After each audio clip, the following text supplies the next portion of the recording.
Batman costume to costume ball and performed a heroic deed that later factored into his and his wife's murder. Uh, there was a revelation that Bruce Wayne was the original Robin before coming Batman.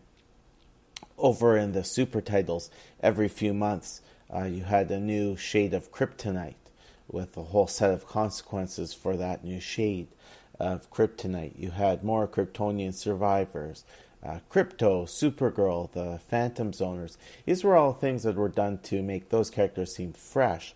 And yet, when it comes to a real origin of a Flash story here in 1967, that seems awful soon for a newer character like Barry Allen.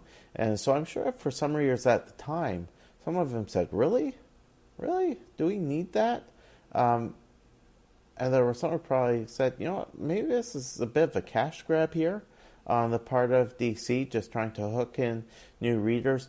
The other thing, with stories like these, which purport to tell the true origin of the character, they tend to alienate or disenfranchise longtime readers who say, all right, so the implication is we've been ignorant. We've been forced to be ignorant. We've had the truth withheld from us for how long now? And now you're telling us, okay, this is the truth? That's making us feel dumb. And who's to say you're not going to turn around in another year or a few years and say, oh, well, this is the true origin of the Flash. In comics especially, I find you never want to treat your readers like you think they're dumb.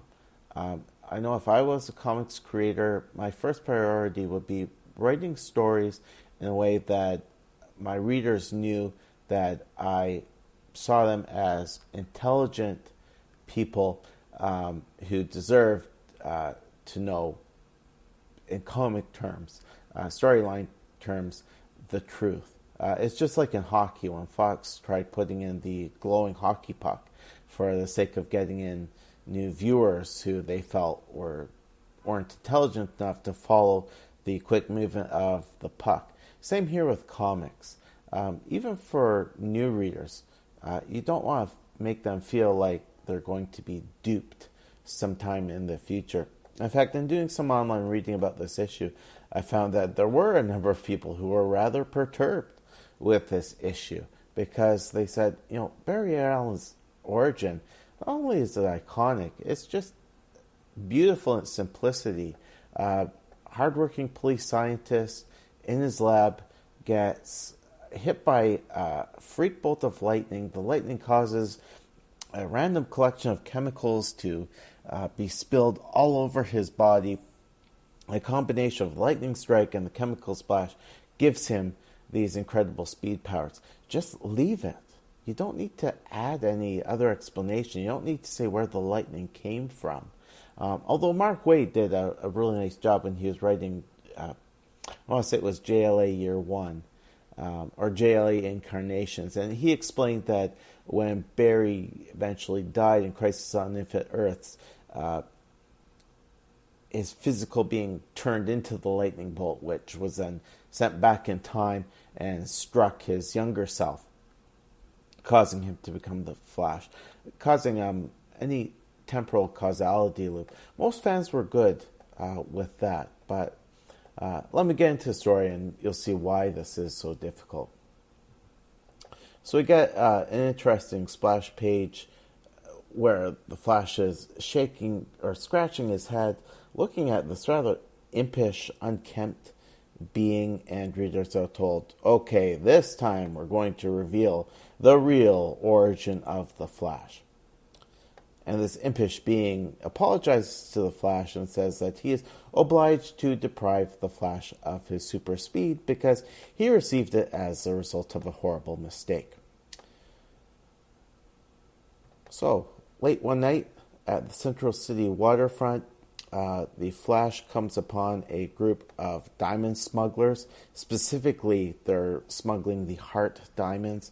And as he does most days and nights, the Flash takes down the smugglers quite handily. But as he's taking down the last one, he finds that he's burning up.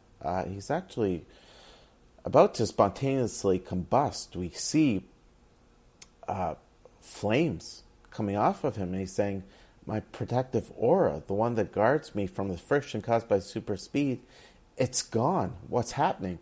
And so he has to quickly slow down. Okay, I gotta remember that when I'm teaching language. That was a great oxymoron. So he dives into the water to cool himself up. And when he comes up, he meets this impish being who apologizes to Barry Allen and says, this was the first step to take away your super speed. And thankfully, the Flash has knocked the jewel smugglers unconscious. Otherwise, they'd be privy to his secret identity. And this impish being describes himself as Mopey, initiate 10th class of the Heavenly Helpmates. And he explains that he is one who was responsible for giving the Flash his powers in the first place, and now he's also responsible for taking away Flash's powers. And Flash can't believe it. He says, no, there was a lightning bolt, blasted some chemicals into my lab, they spilled over me, gave me my speed. And Mopey says, that's ridiculous. The odds against that are happening are 10 quadrillion billion to 1. And so Mopey explains that he is from a race of people who have tasked themselves with giving special powers to worthy individuals across the universe. And Mopey explains that it's taken quite some time to reach initiate 10th class, which you might think is a higher class, but actually it's not. 10th class is a lower class. And so he is sent out to go to Earth to choose somebody to become a speedster. And he says that he came across Barry Allen, figured he was worthy, and he generated, or rather guided the lightning bolt out of the sky and directed it towards Barry that turned him into a speedster. Well, Mopey explains that it actually took him quite a few years longer to return home. And so, in all the time that Barry has been the Flash, Mopey's been trying to get his way back home. He's admonished by his elders who say, you screwed up. They said, you forgot one important rule. If there are any materials involved in giving the powers to the worthy person, they have to own those materials. Otherwise, you can't bestow the power. So, in Barry's case, because he did not own the chemicals in his lab, Mopey is now obliged to take away his speed powers. And it gives the Flash a moment for thought, and he thinks, well, I don't have to keep my secret identity from my wife. And clearly at this point in time, Barry forgot to sit down with his good buddy, elongated man Ralph Dibny, who would have said, Barry, it's fine. You can tell your wife you're the Flash. Maybe it'll be a healthy thing for your relationship so she knows why you're late so much of the time. And Barry thinks, this will give him a rest from fighting all of these rogues, but true to his heroic nature, he waves that off and says, no way, I've done way too much good as a Flash. And listen here, Mopey, we gotta find a way to fix this. I've gotta be the Flash. And Mopey agrees, although he's concerned that there's nothing he can do. And Flash says, well, try harder, think about it. So Mopey starts thinking through his Junior Woodchuck's guide, which he's got in the back of his mind, and he remembers a certain subsection that says if the Flash can go back and purchase the chemicals that contributed to his super speed, then his powers can be restored. But he's only got 24 hours to do it, and Flash says, but I've never accepted money for things I do as a Flash. And Mopey says, stop being so conscientious. Do you want to keep your super speed or not? So one moment here where Mopey is a rather diminutive looking being, gets some gumption and stands up to Barry.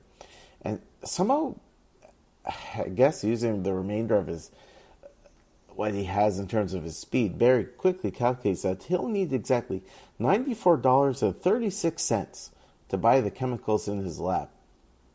And so he calls on Mopey to lend him a pad of paper and a pencil so that he can jot down some notes for a classified ad in tomorrow's paper. And he says, hopefully I'll have enough speed to race this note to the paper and they can print the ad.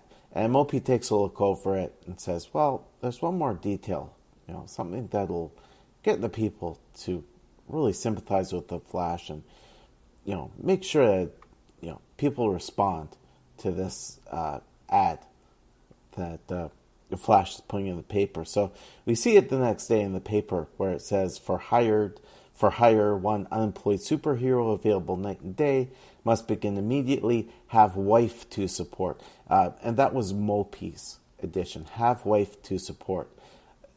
This is not a decompressed story, so we don't get a scene, but I can imagine off camera, the Flash is looking at Mopey saying, what are you doing, buddy? You're compromising my secret identity, telling people I have a wife?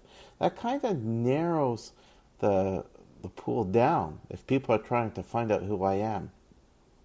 At the same time, though, a reader might look at this ad and say, oh, this is a Flash being funny. Why would he say he has a wife to support? He's doing that to throw us off. But, nice joke, Flash. Yeah, I've got a job for you. Well, it turns out that the classified ad is quite successful.